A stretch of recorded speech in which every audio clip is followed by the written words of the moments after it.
Señor Jesús. Cúbrela, Señor Jesús, con tu sangre. ¿Existen las posesiones demoníacas? Los demonios hablaron por mi boca. ¿Puede esto ser explicado por la ciencia? Desde mi punto de vista, todas tienen una explicación científica. ¿Se tratará acaso de algo que pertenece al mundo espiritual? Sintió algo maligno, como que se le vino. ¿Qué es el neonazismo? ¿Qué creen? ¿Son todos necesariamente seguidores de Hitler? ¿Representa acaso un peligro para el mundo actual?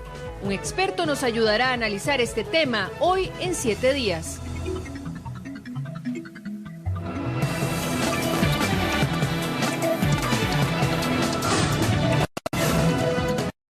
Muy buenas noches, bienvenidos a esta nueva edición de su programa 7 días.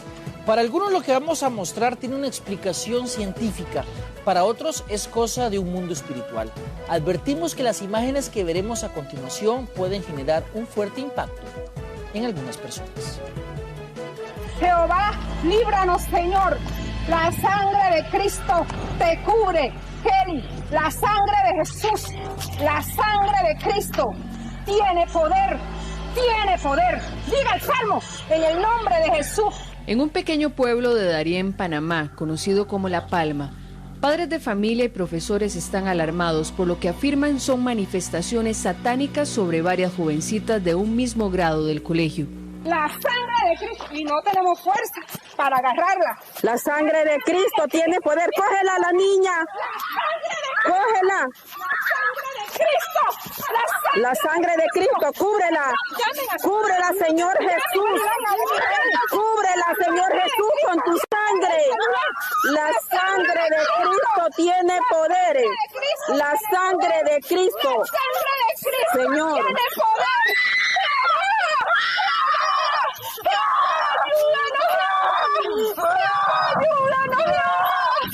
Jehová, ayúdala, Señor. Ven, Señor Jesús. Señor Jesús, ven. Ven, Señor Jesús. Ven, Señor Jesús, ven. Cúbrela con tu sangre. Cúbrela con tu sangre, Señor Jesús. Cúbrela, Padre Santo, con tu sangre. En los salones de arriba se siente como la presencia de alguien. Yo subí a abrir los salones, pero no pude. ¡Misericordia! ¡Padre! ¡Padre! Ten misericordia, Señor, de nosotros y de esta niña que está afectada. Tenía como una culebra aquí enrollada, tenía una mano de sapo y la otra de humano, los pies eran como así de ave. ¡Pelea, Señor, pelea! En el nombre de Jesús. En el nombre de Jesús. Llamaron, ¿coca fue? En el nombre de Jesús. Producto de estas reacciones, que al parecer carecen de explicación médica, la Iglesia Católica local y las autoridades de educación decidieron cerrar el colegio mientras se aclara lo que está ocurriendo. Un chamán de un grupo indígena panameño afirma conocer la razón de lo que a todos preocupa en esta zona fronteriza con Colombia. A lo que le estoy diciendo, el Espíritu dice que Él está aquí porque dentro de este colegio hay alguien, un profesor, o sea, una profesora, hizo pacto con el demonio. Y por eso Él está aquí, solo estoy aquí porque aquí está mi fiel seguidor. Más te cubrirá y debajo de sus alas estarás seguro. Escudo larga es tu verdad. No temerás el terror nocturno. Cúbrenos, Señor, con tu sangre. Señor Jesús. Señor Jesús, cúbrenos con tu sangre. La sangre de Cristo nos cubre a todos nosotros. La sangre de Cristo tiene poder. Ciertamente con tus ojos mirarás. La sangre de y Cristo. verás la recompensa de los impíos, porque has puesto a Jehová. Para la psiquiatra Mercedes Rivas, este tipo de conductas pueden ser explicadas desde el ámbito científico. El cerebro tiene 3, 4, 5 especialistas que trabajan en él, ¿sí? Y las descargas eléctricas pueden ocasionar crisis convulsivas o pueden ocasionar estatus de ausencia y probablemente pueden, aunque no podamos explicarlo, ¿sí?, tener algún tipo de descarga epileptógena que es la que va a ocasionar esa sensación o percepción diferente. Incluso Rivas afirma que el hecho de que ocurra en varias jóvenes podría tener un trasfondo psicoemocional. A 9 chiquitas más del mismo salón, habría que ver la historia de vida de cada chiquita, si hay abuso sexual en cada una, si hay alguna necesidad de reconocimiento extra. Hay que hacer un análisis completo de toda la vida de las chiquitas y ver por qué, ¿sí? ¿Por qué se prestaron en eso? Porque es una llamada de atención. De hecho, las alteraciones sensoperceptuales son unas llamadas de atención de la persona que lo está haciendo para la comunidad que la está recibiendo. Para Rivas, lo que se consideran como posesiones espirituales tienen una respuesta en el cerebro. Oír voces, sentir que me tocan, que se sientan cerca de la cama, son alteraciones sensoperceptuales. ¿Eso qué significa? Eso quiere decir que nosotros sentimos y percibimos cosas que no son realmente ciertas, no porque no sean ciertas en sí, sino porque la información no está llegando al cerebro de una manera más lenta o de una manera alterada. ¿Sí? Entonces yo puedo estar escuchando voces adentro de mi cabeza que me están agrediendo o que me están maltratando de una o de otra manera, y eso me va a generar mucha ansiedad. Sin embargo, para algunos sacerdotes, pastores y psicólogos, hay eventos que no se pueden explicar científicamente.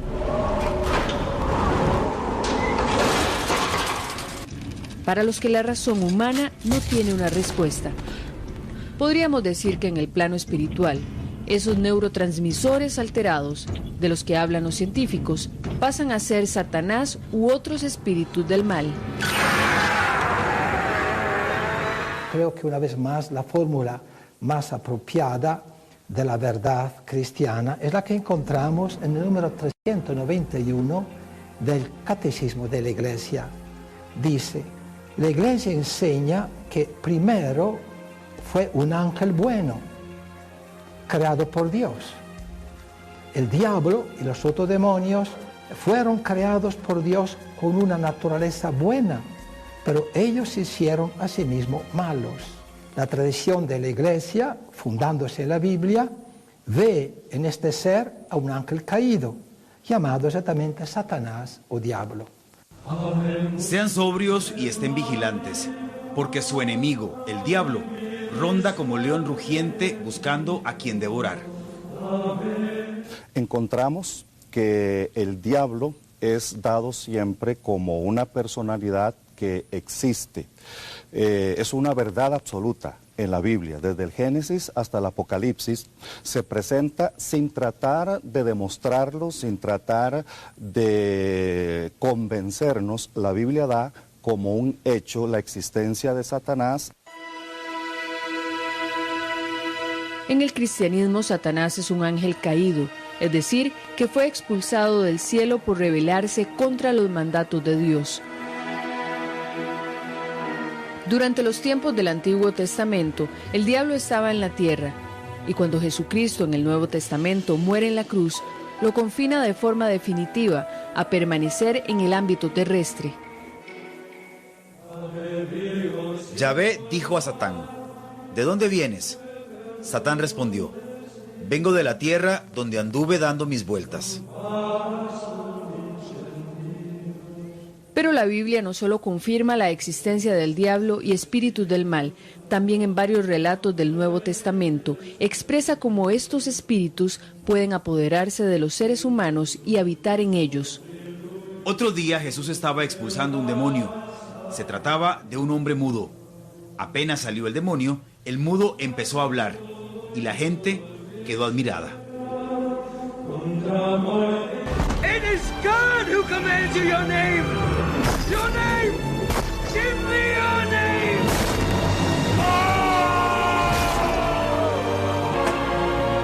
El enfrentamiento al diablo se hace por medio de lo que conocemos como exorcismo, que en palabras simples es la expulsión de una fuerza maligna. Sí, existen los exorcismos. Aquí mismo tengo el ritual de los exorcismos, aprobado por la Santa Sede. Pero Roma solamente concede que haya un exorcista en una determinada región, por ejemplo en Costa Rica, cuando la conferencia episcopal, los obispos de Costa Rica, pidan a Roma la autorización para que haya de manera permanente un exorcista. El Vaticano presentó oficialmente la más reciente versión del ritual del exorcista en 1999, pero se utiliza desde 1614. Para el pastor evangélico Hugo Solís, el exorcismo o la liberación es la herramienta clave para expulsar espíritus malignos que hayan tomado posesión de alguna persona. La liberación es precisamente ese momento de confrontación con el demonio, no con la persona, sino con el espíritu, con el demonio, con la obra demoníaca que está afectando a esa persona. La persona es liberada de lo que le ha dominado quizá por mucho tiempo.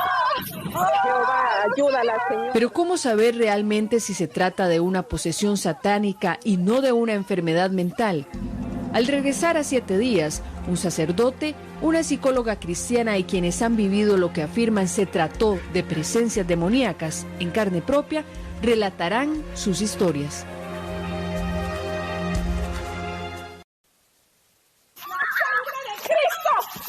La sangre de Cristo, cúbrela, cúbrela, Señor Jesús, cúbrela, Señor Jesús, con tus... Lo que muchos consideran manifestaciones demoníacas provocó que se cerraran las puertas de un colegio de Darién, Panamá.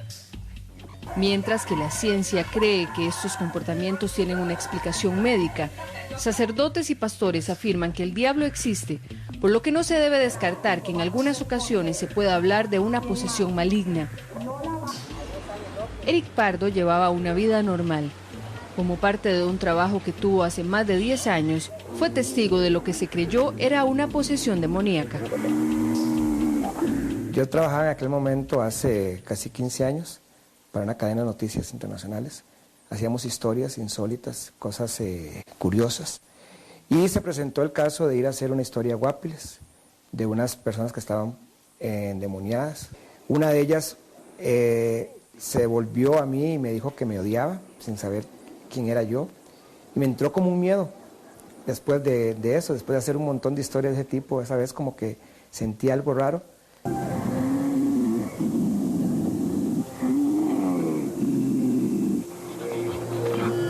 Ante lo ocurrido, Eric acudió a la psicóloga cristiana Rita Cabezas.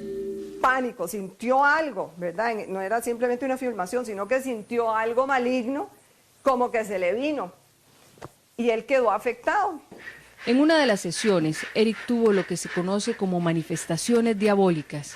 Ahí está, Ariel, llévate todo. En el nombre de Jesús, Ariel, llévate toda la influencia del mundo. Ven, te vas. En el nombre de Jesús, fuera, fuera. Maldición, vudú, brujería, hechicería, magia negra. Yo realmente sí me acuerdo, yo estaba consciente, ¿verdad? Sí no tenía control de mi cuerpo. Hubo una manifestación de, por ejemplo, de la mano. O sea, una de mis manos se puso tiesa y yo no la podía mover, ¿verdad? Las manos se empezaron a mover solas en una forma que rápidas. Habían cosas que se hablaban que yo ignoraba. Yo realmente tuve mi liberación por un montón de cosas que yo hice en el pasado. O sea, utilizar como amuletos, muñequitos, buscar realmente muchas de las cosas que yo hice y que practiqué por ignorancia fueron las que me tenían atado. En el video se muestra cómo el semblante de Eric cambia cuando el supuesto espíritu lo deja libre. ¿Qué veías? De ahí, blanco y negro. ¿Pero veías qué? No veía nada. Ah, ¿no veías nada? No, nada más en la mente, las voces. Sí quedó uno cansado y adolorido por los movimientos que hubieron en los brazos y todo, ¿verdad? Sí sentí realmente internamente una paz, sentí como que algo se había librado, quitado. Para los científicos todo tiene una respuesta que dista mucho de pensamientos espirituales. Las personas que tienen poca capacidad de soportar estrés alteran circuitos cerebrales y receptores neurotransmisores que van a dar sensaciones y percepciones erráticas. esas sensaciones y percepciones inadecuadas son por diversas sustancias, pero principalmente por la sustancia dopaminérgica, que es la que se estimula, ¿sí? Y da alucinaciones auditivas, visuales, táctiles, ¿sí? O sea, tú sientes, tú percibes cosas que realmente no lo son. Para el padre Gabriel Corrales, la existencia del diablo es real y ya ha tenido que librar varias batallas en el campo espiritual para liberar a personas que por años fueron poseídas por espíritus malignos. Recuerdo en una ocasión, haciendo una oración, una persona estaba sumamente, por decirlo de alguna forma, contaminada, muy contaminada, y se desdoblaba. Fue tan fuerte el momento que hasta el computador que tenía yo allí prácticamente explotó, ¿verdad? Quedó inservible. El ambiente era pesadísimo, un olor terrible, un olor como que si estuviera uno cerca de un volcán. Hay signos que, según los expertos, revelan cuando un caso es de índole espiritual y no científico. Uno le ve esa mirada fija, esa voz que sale, ¿verdad?, internamente. Usualmente la persona es estremecida por el espíritu. O sea, el espíritu inmundo no puede soportar la presencia de Dios, la presencia del Espíritu Santo, el poder de la sangre de Cristo. Recordemos que siempre que el ser humano no entiende lo que está pasando, le da una explicación mística. Toda la vida, desde el inicio de la humanidad, si yo no sé qué es lo que está pasando, yo le voy a dar una explicación no científica, sino una explicación más primaria. Este hombre y esta joven compartieron sus testimonios con 7 días. Ellos afirman haber estado poseídos por espíritus malignos. Sí, los demonios hablaron por mi boca, ¿verdad? Los demonios, digamos, sea una manifestación o un trance, si usted quiere, tal vez para facilitar el entendimiento. Un trance en que, digamos, la personalidad o la identidad de uno es un poquito, digamos, quitada y entran los demonios a manifestarse. Y por mi boca habló el demonio de ruina y de pobreza, ¿verdad?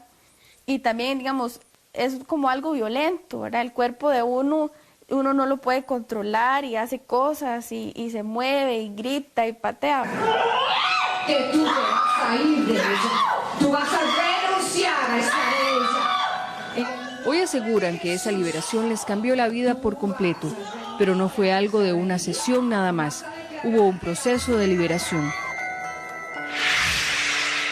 Tanto sacerdotes como pastores concuerdan en que librar a alguien del demonio implica un compromiso de cambio de quien lo experimenta. De lo contrario, las consecuencias podrían ser nefastas. Si usted nada más saca el demonio y no trata con las raíces del demonio, Jesús mismo dijo en la Biblia que el demonio va a buscar refuerzos, va a salir. Si tiene usted suficiente autoridad espiritual, lo saca. Pero el demonio sale y busca, dice la Biblia, 7 peores, más fuertes que él, y regresan, porque esta es como la casa de ellos. El cuerpo ellos lo consideran su casa y así se refieren. Esta es mi casa, aquí vivo yo.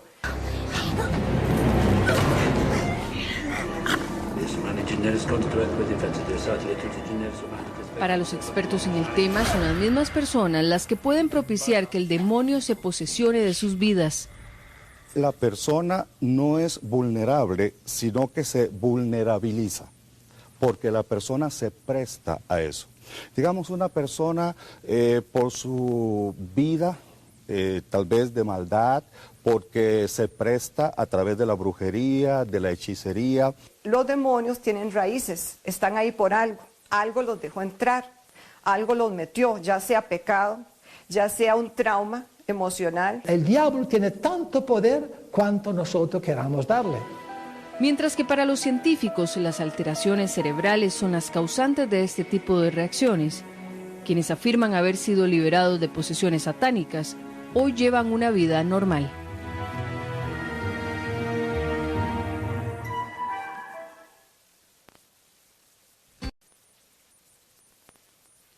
Muy bien, vamos a profundizar un poco acerca del tema que presentamos ahora antes de la pausa comercial.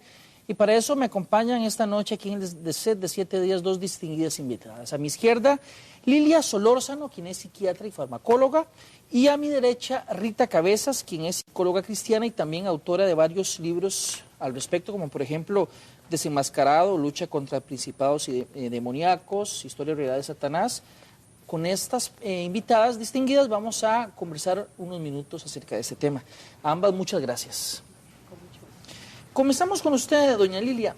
A la luz de la psiquiatría, y vamos a ver las imágenes que mostrábamos al principio del reportaje que hizo nuestra compañera Natalia Romero, a la luz de la psiquiatría, ¿cómo se puede explicar el comportamiento que mostraba la muchacha de Panamá? Es un comportamiento que no necesariamente hay que ir a Panamá para encontrarlo. A menudo se encuentra entre la población, sobre todo mujeres jóvenes en Costa Rica. Sin embargo, eso no quita que la encontremos en otro tipo de poblaciones también, de otras edades y en varones. Podemos creer que está sometida a ella a una gran presión y en realidad antes nosotros decíamos que el corazón atrapaba nuestras emociones y por ahí algunas personas incluso decían que era el hígado cuando estábamos enojados, por ejemplo. Y en realidad hemos visto, de acuerdo a la formación y la utilización de cada uno de los órganos de nuestro cuerpo, cómo más bien es el cerebro el encargado de asumir todos estos impactos que el medio, el estrés, por así decirlo, le impactan a la persona.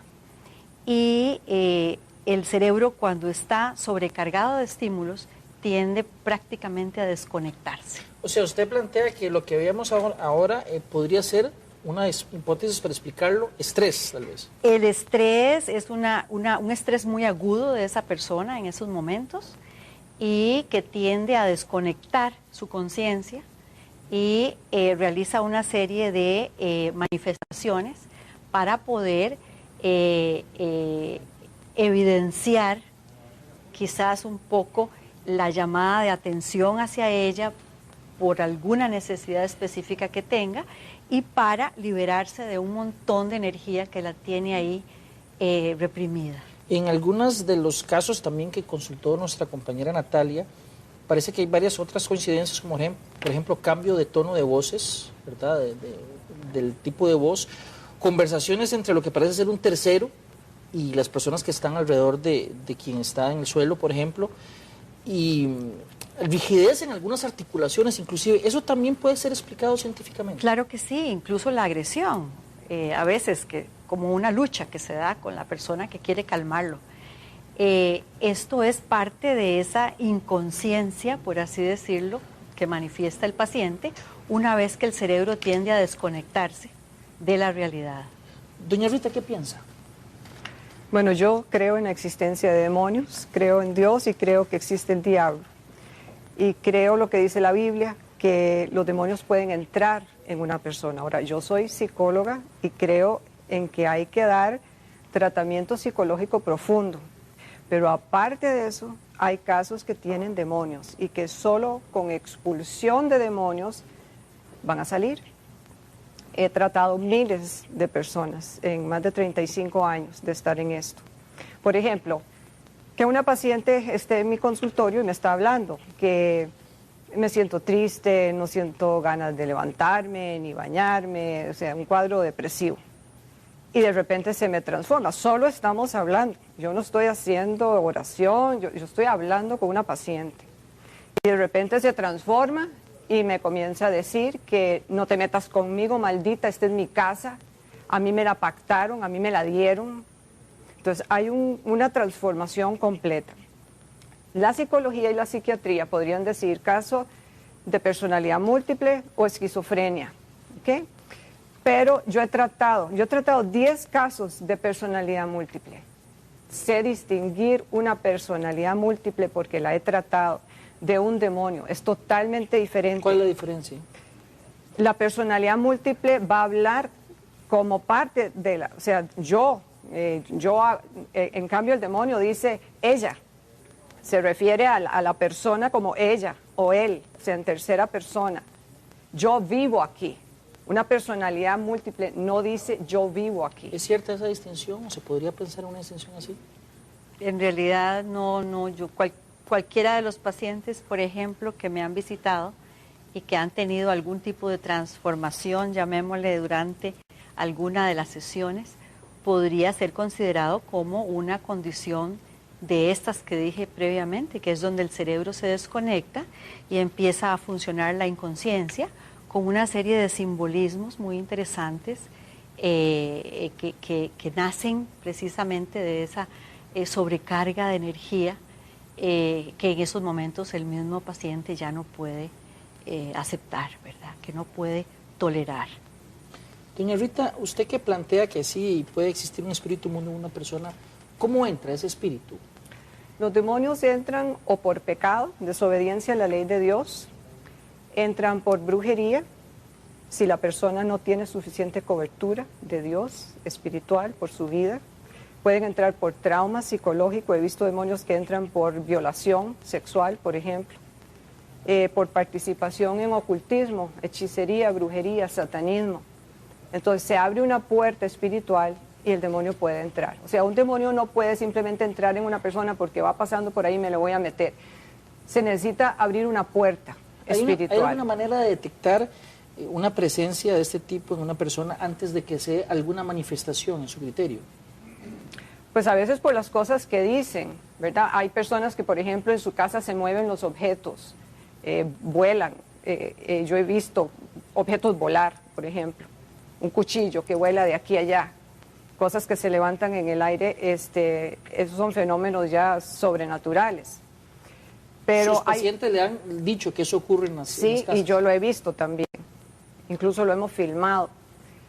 Pero a veces no es tan fácil distinguir, digamos, una persona puede tener un miedo normal, digamos, psicológico, por algo que le pasó, o puede haber un miedo demoníaco, que es completamente, o sea, los dos describen miedo, entonces no es tan fácil, a menos que pase como el ejemplo que le di, de la señora que tiene depresión y está hablando que está deprimida, y de repente se manifiesta un espíritu de depresión. Doña Lilia, en el caso de algunos pacientes que usted ya ha tratado, ¿ellos han contado esas historias de que hay movimientos de objetos en las casas o cosas así? No, en realidad no. Sin embargo, ellos sí tienen movimientos a veces estereotipados y movimientos que parecieran asemejarse muchas veces a enfermedad convulsiva o epilepsia. Y sin embargo, muchos de ellos son capaces de llegar a tener un control sobre la situación una vez que los llevamos a terapia, los llevamos a tratamiento y resulta que no son epilepsia, ¿verdad? Sino que son más bien manifestaciones de corte ansioso, fundamentalmente. Mucho tiene que ver con represiones y desde el punto de vista más amplio, podría tener que ver mucho con represiones de índole sexual, o bien siempre hay que indagar por abuso sexual también en este tipo de pacientes. Muy bien, aquí hay dos posiciones realmente, como lo están viendo los televidentes, completamente distintas, y lo delicado de este tema es que posiblemente si una persona recibe un tratamiento de un tipo, bajo el criterio de alguna de las dos invitadas que tengo acá, podría ser errado. Quiero decir, si en su criterio se aplica un tratamiento psiquiátrico, tendría repercusiones graves, o en su criterio también podría tener que si se da un caso de liberación, nunca podría llegar a una solución, ¿verdad? O sea, aquí el punto medular sería, ¿existe para usted, doña Rita, o para usted, doña Lilia, casos o porcentajes que puedan ser excepciones? Quiero decir, para usted que dice que existe la posesión, ¿puede haber un porcentaje que sea realmente esquizofrenia o casos médicos? Propiamente médicos. Mira, por ejemplo, tengo un caso. Estuvo internado varias veces en el Calderón Guardia, en psiquiatría. La doctora Margarita Valverde y otros psiquiatras de ahí lo diagnosticaron como esquizofrenia paranoide. Decía, tengo el expediente que está en episodios psicóticos, que está desconectado de la realidad. Lo trataron con muchos medicamentos a lo largo de años, internamientos. Iba de mal en peor, o sea, la psiquiatría, digámoslo así, tuvo su chance, tuvo su oportunidad. Y no lograron nada. O sea, esta persona iba de mal en peor, ya llegando a deseos de suicidarse porque su vida era las cosas que le pasaban eran incontrolables para él. Entonces, si esta persona, si la psiquiatría lo diagnosticó bien, esquizofrenia paranoide, psicótico, desconectado de la realidad, ¿cómo se explica que con los tratamientos psiquiátricos no tuvo mejoría? Cuando él dejó eso, alguien me lo trajo a mi consultorio y yo con psicoterapia profunda y con expulsión de muchos demonios que hablaron por su boca, que lo levantaban en el aire y lo reventaban contra las paredes sin que nadie lo tocara. Me destruyó mi oficina 2 veces completamente. Tuve que reconstruirla por la fuerza con la que lo lanzaban contra las paredes, por ejemplo. Ese caso, sin una sola pastilla, sin un solo tratamiento psiquiátrico, hoy día está curado. Y estoy seguro que si le pregunta a ella, yo se lo pregunté, la esquizofrenia no se cura. Escuchemos pero se curó a doña en Lili esta forma. Al respecto, ¿es posible que una persona, desde el punto de vista médico, pueda encontrar solución a partir de una liberación? Bueno, en esto hay una línea muy tenue, ¿verdad? La creencia de un paciente es muy importante. Si un paciente anda en busca de una curación más bien de corte, más bien mágico, de que Dios le va a sanar, de que Dios le va a ayudar, yo no dudo que en ese momento el paciente, si eso es lo que anda buscando, eso es lo que lo va a favorecer de alguna manera. La idea es que hay una serie de personalidades. Llámese, por ejemplo, los obsesivo-compulsivos, por ejemplo, llámese los histriónicos, los histéricos y los de personalidad borderline, que son tremendamente sugestionables. Y si por ahí en algún momento ellos tienen un carácter religioso importante, o como dice doña Rita, han cometido un pecado, que ellos sienten que es un pecado, entonces podrían estar dispuestos a pasar por un trance especial para ver si eso los libera. Muchas veces, por ejemplo, he tenido pacientes que llegan a buscarme al consultorio y ellos me dicen, doctora, pero yo voy a seguir tomando homeopatía y voy a ir al médico brujo en Talamanca y me voy a ir a hacer el exorcismo en tal parte. Y yo les digo, bueno, mire, no hay problema. Si eso es lo que usted cree, apóyese en eso. Pero vamos a seguir también un tratamiento muchísimo más convencional desde el punto de vista científico. No me lo abandone. Y por lo general llegamos a algún punto intermedio en donde yo pueda ofrecerle las ventajas que tiene la ciencia hasta ahora y ellos también se dedican a buscar otro tipo de ayudas externas. Muy bien, vamos a hacer, Carlos, nuestro compañero Carlos Amador, vamos a hacer un corte comercial en este momento, que no estaba originalmente planeado. Vamos a hacer una pausa y ya regresamos con la segunda parte de esta conversación con nuestras dos invitadas. Ya volvemos a 7 días.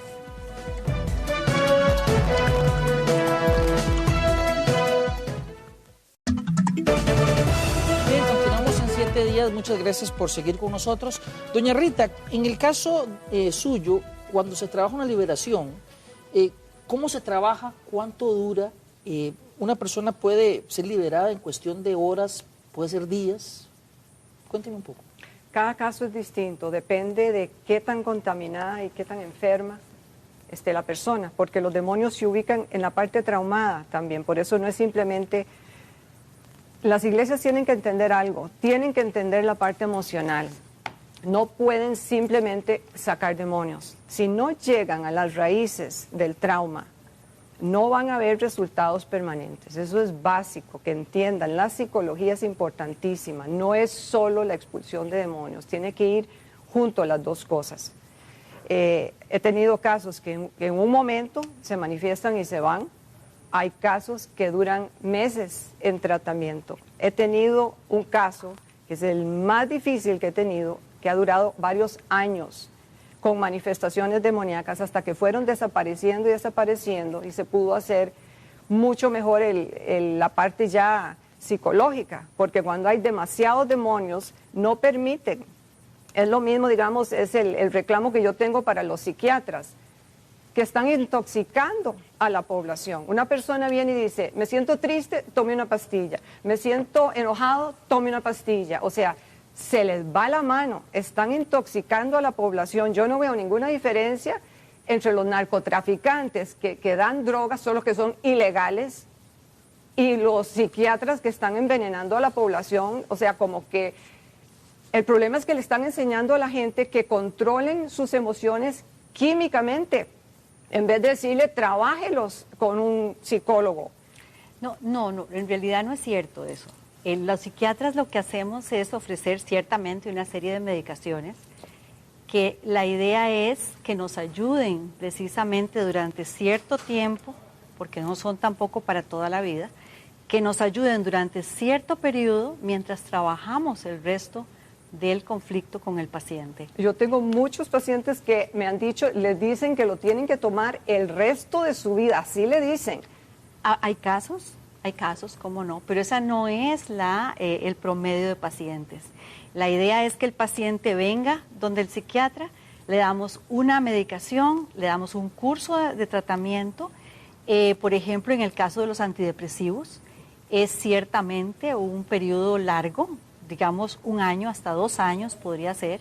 Hay pacientes que no permiten después que se le quite porque vuelven otra vez a recaer, pero la idea es aumentar la serotonina, por ejemplo, en el caso de los antidepresivos, al paciente, y mientras se aumenta la serotonina, podemos ir trabajando todos los sistemas de vida del paciente, que a eso le llamamos psicoterapia, para poder mejorar la calidad de vida. Una vez que eliminamos las medicaciones, ese paciente va a estar posiblemente autoalimentando su cerebro con suficiente serotonina de acuerdo a la forma de vida que tiene. Una mejorada. pregunta, si una persona llega y le dice a usted como psiquiatra, doctora, a mí me habla Dios, yo oigo a los ángeles que me hablan y yo oigo demonios que me hablan, ¿cuál sería su diagnóstico y su tratamiento? Bueno, yo no puedo establecer un diagnóstico nada más porque tenga unas alucinaciones o unas ilusiones, que son diferentes, ¿verdad? Uno es la distorsión, la ilusión es la distorsión de un estímulo, mientras que la alucinación es un estímulo de nuevo, sin que haya mediado un estímulo. Y eso generalmente no es un diagnóstico. Esto tiene que ir aparejado del resto del examen mental del paciente. Entonces, y del examen físico también. Digamos, si yo me refiero a mí cuando digo esto, ¿ok?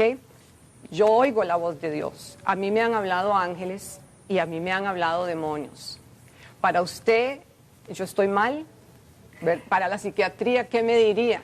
¿Qué me haría a mí si yo lo estoy reconociendo públicamente? O sea, a mí Dios me habla. Lo oigo con mis oídos, físicamente, ¿ok? Bueno, y los demonios también, y me han hablado ángeles. Entonces, desde el punto de vista psiquiátrico, porque eso es una explicación espiritual. Psiquiátricamente, ¿qué me consideran entonces a mí? No sé qué la consideramos, todavía yo no he hecho todo el examen mental en ustedes ni el examen físico, pero sí estoy segura de que podría calzar dentro de alguno de los rubros diagnósticos en psiquiatría. O sea, yo estoy mal.